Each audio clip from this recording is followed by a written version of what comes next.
Hello students, मैं Mithilesh Gupta, associate professor political science. आज की इस लेक्चर में हम अमेरिकी संवैधानिक व्यवस्था में नियंत्रण और संतुलन के सिद्धांत की विवेचना कर रहे हैं। पिछले लेक्चर में हमने बताया कि किस प्रकार से अमेरिका में नियंत्रण और संतुलन के सिद्धांत को अपनाते हुए कांग्रेस की शक्तियों पर राष्ट्रपति और न्यायपालिका के प्रभावी नियंत्रण की व्यवस्था की है, जिससे कांग्रेस अपने क्षेत्र में सीमित रहकर जनता के अधिकारों की रक्षा कर सके। आज हम इस लेक्चर में आगे कि राष्ट्रपति और न्यायपालिका की शक्तियों को किस प्रकार से नियंत्रित किया गया है, इसका अध्ययन करेंगे। तो दूसरा हम ले रहे हैं राष्ट्रपति की शक्तियों पर नियंत्रण।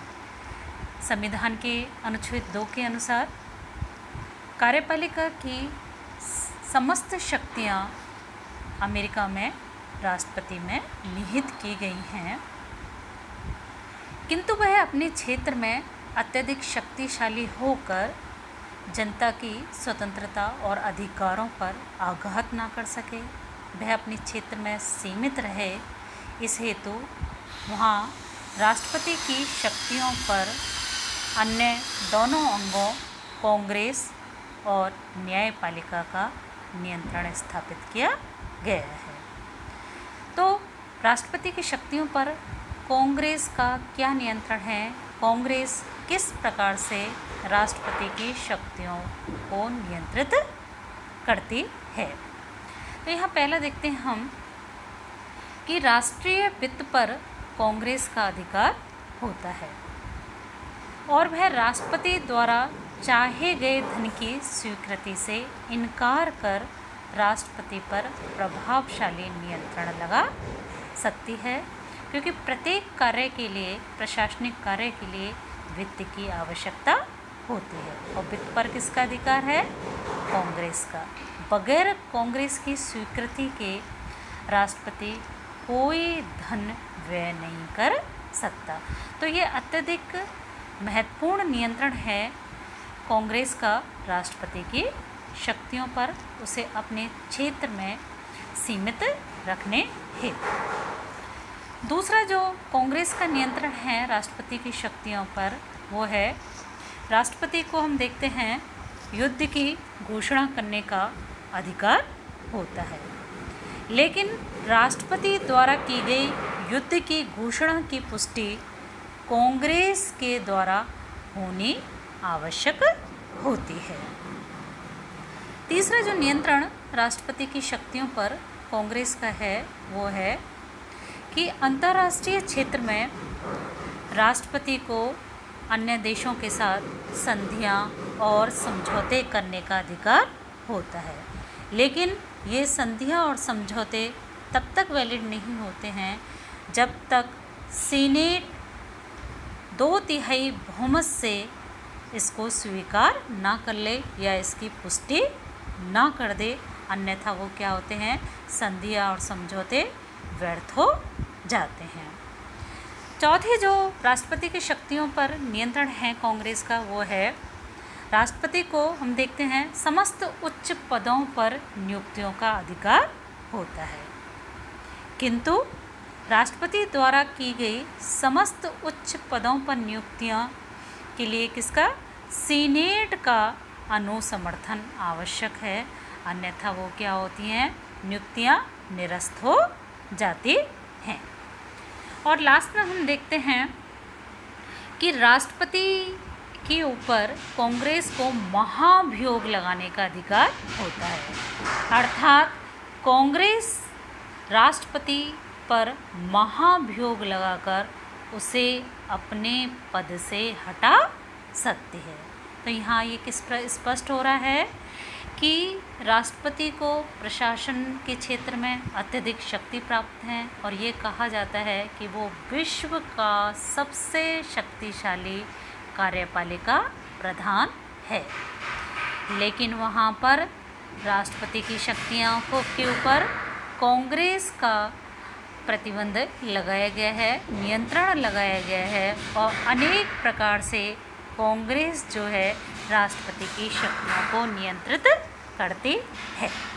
अब देखते हैं कि राष्ट्रपति की शक्ति पर और किसका नियंत्रण है? न्यायपालिका। न्यायपालिका किस प्रकार से राष्ट्रपति की शक्तियों को नियंत्रित करती है?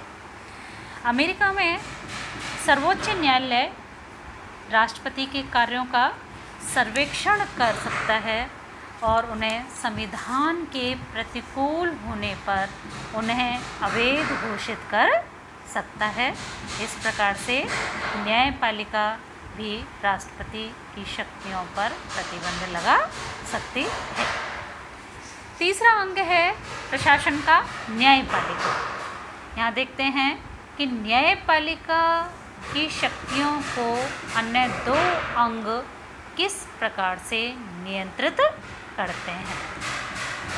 अमेरिका में क्या है? स्वतंत्र और सर्वोच्च न्यायपालिका की अवधारणा को अपनाया गया है, इसलिए न्यायपालिका की शक्ति पर आंशिक नियंत्रण की व्यवस्था की गई है।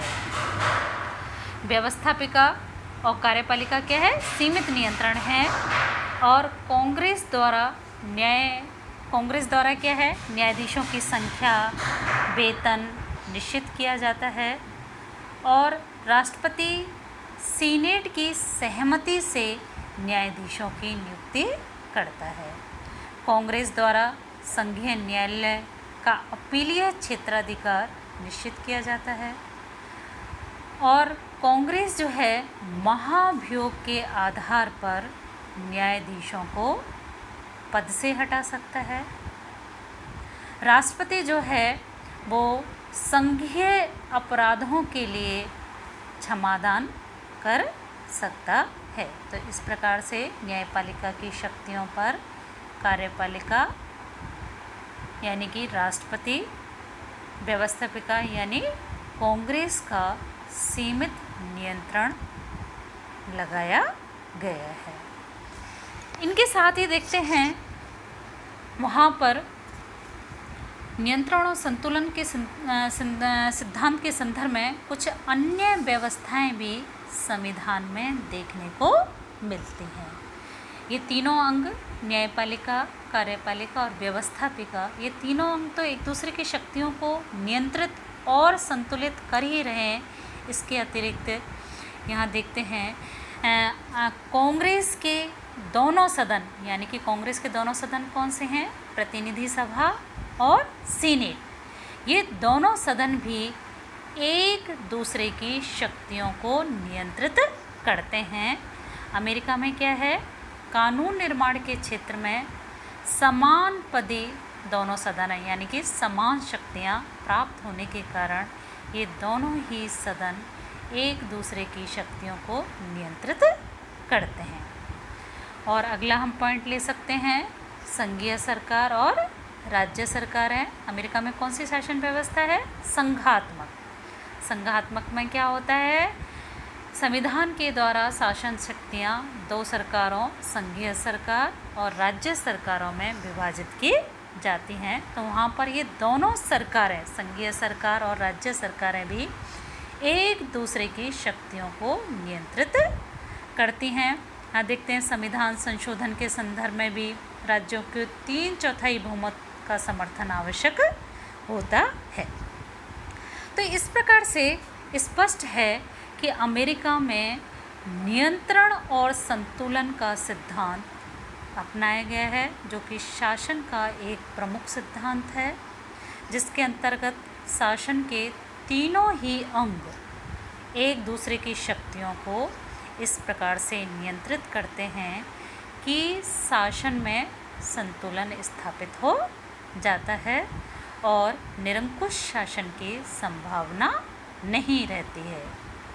जैसा कि जॉन टेलर प्रमुख विचारक हैं एक, उन्होंने कहा है आरंभ से अंत तक अमेरिकी संविधान में एक अंग दूसरे अंग पर नियंत्रण रखता है। धन्यवाद।